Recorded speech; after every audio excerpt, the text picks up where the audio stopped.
I am your host, Clayton Bloom, and welcome to the House of Bloom. No, I've not given up or quit this quite yet. We had a couple hiccups last year, and I just really didn't have the time. The last you might have saw, I was about to add a new turbo to the Civic, and upon doing research, found out that the downpipe not only isn't quite recommended to come off, which is what I thought it was. It actually has to come off just for you to get the turbo off. So, me trying to be the forward thinker that I am, I tried to look upon and do some research and find out where I could get a decently priced downpipe that would be an increase from the OEM one. Did find one from Extreme Online Products. As far as I can tell, it looks like a decently quality made product. You will see that video down the road. But they had a string of out of stock. I mean, the item was out of stock for a very long time. I reached out to them, asked when it would be in stock. I first got told it was only going to be a month, then it kept continuing and continuing. We were in the close to the midsummer by the time it got back in stock. But I do have it now. During that time, I was going to redo the ground effects. So I took them off. I started trying to make them look nicer and do a repaint. That just didn't work out either. I had some issues with the paint that I picked. I am going to still repaint them and redo them. But that didn't work out. Then my job called, and basically they needed a little more extra help. They were willing to give more money in this time of need and the economics of what the 2023 is and what it looks like it's going to continue to be for a little while. I said, sure, why not? Like, I could use a little extra cash, as all of us could. So that delayed other videos and me even doing anything or even making it to a car show. The last car show video that I posted, that literally was the last car show I made it to. And here we are now.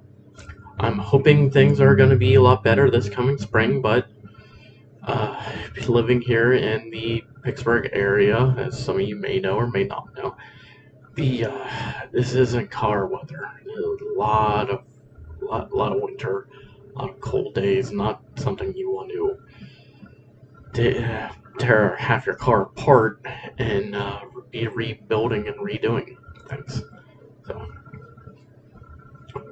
that is what I have going on for, and that's what the hiccup is. But new things are coming.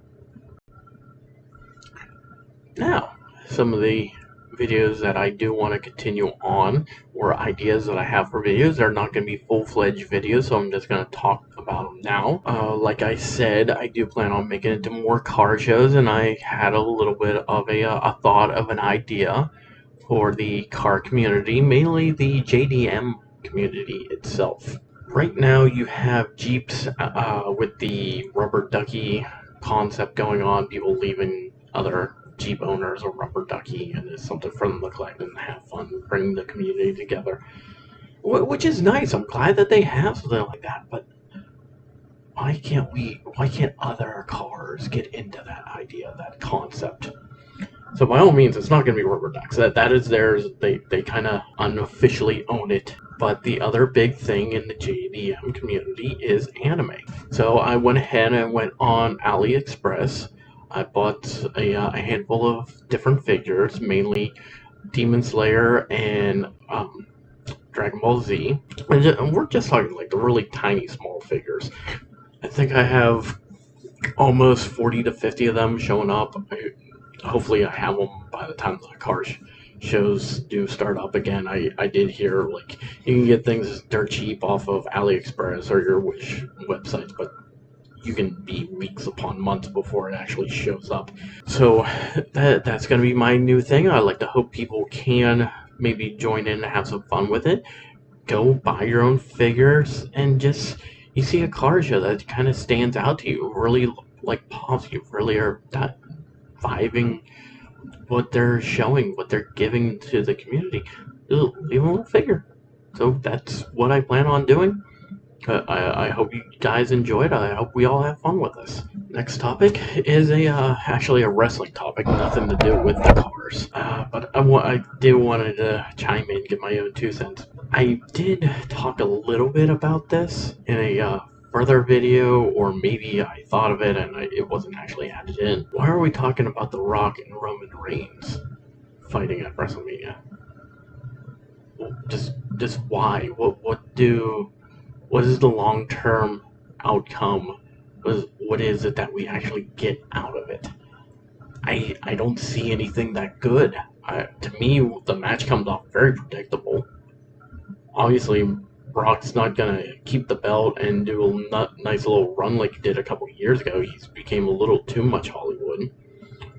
So by default, the moment the belt's on the line, you know Roman's definitely winning. So, and why does it even have to be a WrestleMania? Yes, it is a big match, and WrestleMania is a big show. But why not try to make it a bigger story than what even the match sounds like to be? So here's my concept, what I feel like they should do. Some of this is going to be predictable. Some of it is what we are expecting and what we want. Let Cody win the Rumble. If it's not him, let him somehow get into the elimination chamber. I'm not sure how you get to that part. And either way, he's the one who gets to take on Roman Reigns. I think a lot of us are expecting him versus Roman Reigns. He's the one who he gets to finish the story. Because one, I think a lot of us are expecting him to finish the story with Roman. It just comes off more fluent. So why not have the two of them fighting? The bloodline starts coming out to once again help out Roman Reigns. You have The Rock make an appearance. He stops the bloodline. He says no. He needs to do this on himself. He needs to prove to us that he is truly the tribal chief. Now, the bloodline, obviously, none of them are the tribal chief. And they understand and recognize how big The Rock is. And with everything that's been happening, the way things are kind of slowly unfolding, and that obviously they're questioning, is that our tribal chief? Maybe Rock is really the tribal chief. So you go ahead, the match continues, Cody wins, Roman no longer has the belt. Then have TV show, it doesn't have to happen on the very next one. It can be a SmackDown or two. You can let Roman just like kind of stew, like, what am I doing? What should I do? What do I need to do? Eventually, you do a storyline, or not a storyline, but a segment with the bloodline. And Roman talked to him, and they explain what happened. The Rock stopped them, and they're not quite sure. That triggers The Rock to show up right there on SmackDown at that moment. And he explains everything. And he puts out a challenge with Roman to fight him, to find out who the true tribal chief is. You make it SummerSlam, and that way anything could happen. No belts on the line, so The Rock could win, or Roman could win. Because remember, you built this as a redemption match, something for Roman to grow or continue on. You have multiple different outcomes. You could have a thing where maybe Rock wins, but he still holds up Roman's hand and declares him that it was nothing but luck, that he is the true tribal chief. Then he has to acknowledge him, and you can continue. You can have it set up to be that Roman loses, and that's that's it. Roman now has to continue on his journey without the bloodline. There is no more bloodline. They all go their own separate ways. Because at some point that does have to happen. We've learned that with the NWO. You have a faction go on a little bit too long and are dominating a little too much. Eventually, and I think we've already reached the point, eventually everybody knows the outcome. Everybody's like, okay, so typical Roman Reigns match. Match starts, they go back and forth, one after another, blah, blah, blah. The opponent is losing at first. Roman's just dominating, winning. Oh, Roman Reigns slightly underestimates the opponent and starts losing, starts getting his butt kicked over and over again. Oh my god, Roman's going to lose. He's going to lose the belt. Oh, here comes the bloodline to interfere and actually help Roman to win. That's it. That has been story, or sorry, not story, but match after match after match with Roman. It is boring. I would have loved to have seen at least one of the matches where the bloodline went out to help out Roman. They screw up, and Roman somehow still wins on his own. For him to come back on SmackDown and chew him out, go like, I almost lost the belt because of you, and does some form of punishment, like they have to fight a handicap match or whatever. At least it would mix it up. But no, we got basically the same match over and over again. It was just, oh, how will the bloodline interfere and help out Roman this time? That was the difference. Will it be Solo? Will it be one of the Usos? Will it be somehow Paul Heyman? Like, that was it. It became repetitive. It was one thing in the beginning, but doing it for 3 years, it became boring. You kind of knew at some point Roman's not going to lose that belt on a fluke match. It was going to either happen at WrestleMania or they had a chance. Drew McIntyre when they were overseas. I think that was their only time at WrestleMania where it was actually, okay, could this happen? Yeah, that's how I believe what you need to do. You need to get the belt off Roman first, then have Rock, and that then continues. Either Roman winds up by himself and building his own storyline by himself, or The Rock winds up doing some form of acknowledgement and letting Roman continue on the path that he has. You don't know what they're going to do, but something would be different with that. Last but not least, got some t-shirts reviews, as I'm sure you've all seen on your Facebook, Instagram, TikTok, whoever, wherever. There's always a different car website out there doing t-shirts. And I ordered some and I got a story with one.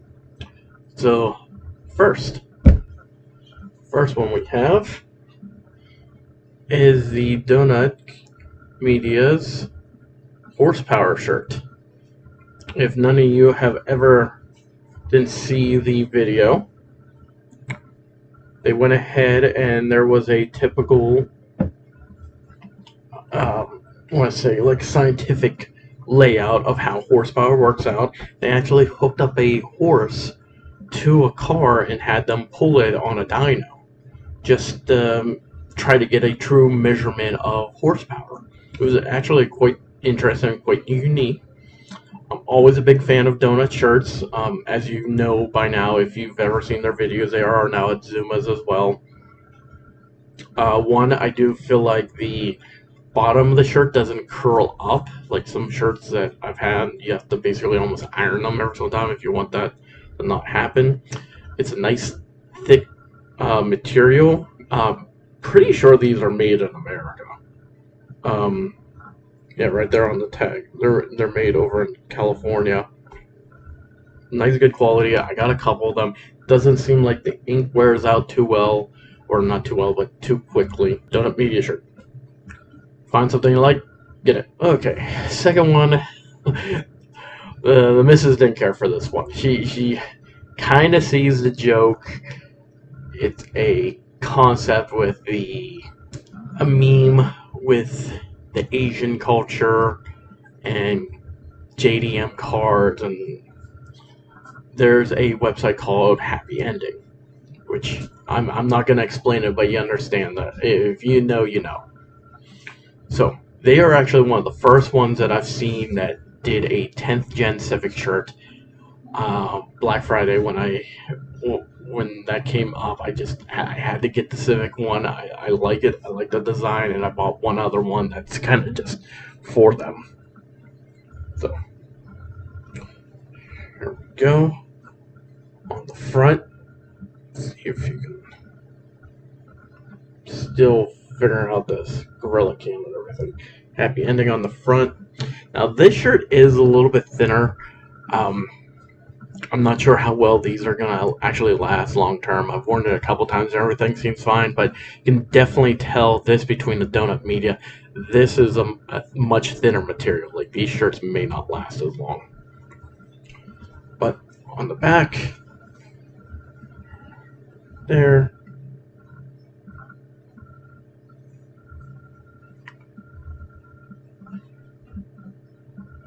got the 10th Gen Civic right there. It's not really showing up that well. Oh, there it is. Little anime girl right there.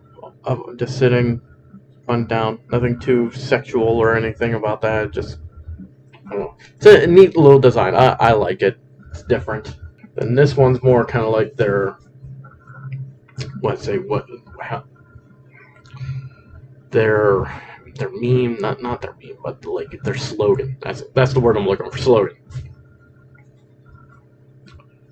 Right there. Feeling good. And I'm pretty sure that's going to be Japanese. It probably just says feeling good as well. There we go. That's a better. When someone else's happiness is your happiness, that is love. And I have a couple other things, but they're more car accessories. I'm going to be doing a video on that when I change up some things on the Civic. But for now, that's the t-shirt review. Like I said, I like some of the shirts and slogans that they're coming out with, but the shirt does seem a little bit too thin for what you're paying for. Third shirt. So, and I feel like this one is the more popular one, one of the top popular ones. A lot of other YouTubers I've seen do reviews on their shirts or wear their shirts. By all means, a lot of them are neat. A lot of them are interesting. I may get more, I may not. Tune in Tokyo. You've had to have heard of them by now. So, I've eyed this shirt up for a very long time. I've been wanting it. It keeps selling out quickly. Now, this material, I can tell you right now, it's much similar to what Donut Media prints on. It's not the same shirt. These shirts, both Happy Ending and Tune in Tokyo, and there's another big one out there, Hard Tune. My understanding, all three of them come out of China. So the moment you order them, it's going to go through customs and everything. But I'll talk about that more in a minute, about the story that I have. Let's talk about the shirt. So right there, you have just Japanese Tune in Tokyo Legendary's racing division. Backside, little bonsai tree. That's the other thing I like. Is you got the American flag and the Japanese flag, kind of showing that there's a cultural love. That it's not just a Japanese love that a lot of people in America likes the JDM world. On to the story about this shirt. By no means am I bringing down their merchandise or their quality of material. Like I said, this does seem thick and nice. I do like the shirt. This is strictly about their customer service, the way their business is getting run. By all means, maybe somebody was on vacation when this story happened, but I do feel like it's something that I should share and give out and let other people know, because you may run into this same scenario. This is a little bit of a risk whenever you're dealing with another country. So I went ahead, placed my order in. Immediately, like seconds after I placed my order in, I received an email that my order has been placed and I should see my shirt within 5 to 7 business days. Okay, yeah, everything seems typical. I actually waited 7 days. If you don't know quite what the difference between a business day and a 7 days, or just a business day and a day, is basically that doesn't count any form of weekends or holidays. So if there's no holiday nearby, a business day would be Monday through Friday. So even though maybe you place your order like Tuesday or Wednesday, you cannot count Saturday and Sunday. There's a good chance that it's going to be a couple days and you'll get it in the beginning of the following week. So I went ahead, waited 7 days, didn't see anything. I reached out. They have one of those website like help browsers where you type in like what's going on and what you have a question about, or uh, just wondering what's going on with an order. Filled out all the materials, got no response. About 10 days or so from when I placed the order, I then got a follow-up email. Not from the web browser. This actually just seemed like an automated email. The way it was just written and just worded. Your order now has been shipped. You shall receive your item within 5 to 7 business days. Like, okay, that's kind of worded in a way like it's not an actual response, but like maybe it's the email that just is all automatic generated. It's the way it's worded. So I went ahead, waited another 7 days, still no shirt. I then went on to, I believe, their Instagram and tried to message them through there, going like, hey, I ordered a shirt. It's been about 2 weeks. I have not seen my item. Are you able to help me out? I've already reached out through your website. I'm not getting a formal response. Didn't get a response from their Instagram.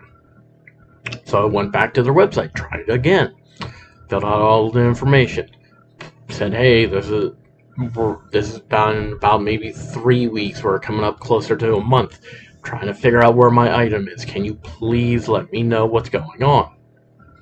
No response. I then reached out to them through their Facebook website, tried to message them through there. Went ahead, told them the whole story. That time I actually did get a response. They went and said, oh, sorry to hear that. Here's our direct email. Please email somebody through there. They should be able to help you out. Okay, good. I'm finally getting somewhere. So I go ahead, I send them an email, and I told them the full story in the email, sent it to them. Went ahead, got a reply back very quickly, within maybe an hour or two at most. And they apologized, said, oh, I'm sorry to hear that. I'm going to send your email up the chain and try to see what's going on, see if we can figure this out. You should hear back from us within 48 hours. Never heard back from them. Wherever they sent that email, it went up the chain and never once heard back from them again. I then started getting other emails asking me to review the product. And I'm just sitting here wondering, I don't even have the product. How am I supposed to be reviewing something I don't even have? So, finally, I think a week after all that happened, like we're going on like closer to 6 to 7 weeks after I placed an order that they told me would only take 5 to 7 business days. The item then appeared at my front door, and that was it. I never once got another message saying, hey, sorry for the holdup. We're not quite sure what happened. It got held up in customs. There was a holiday overseas, and that's what was the delay. I have no clue. I honestly think there was some form of mix-up at the beginning, that my item just wasn't shipped out when it should have. Maybe it went temporary out of stock again.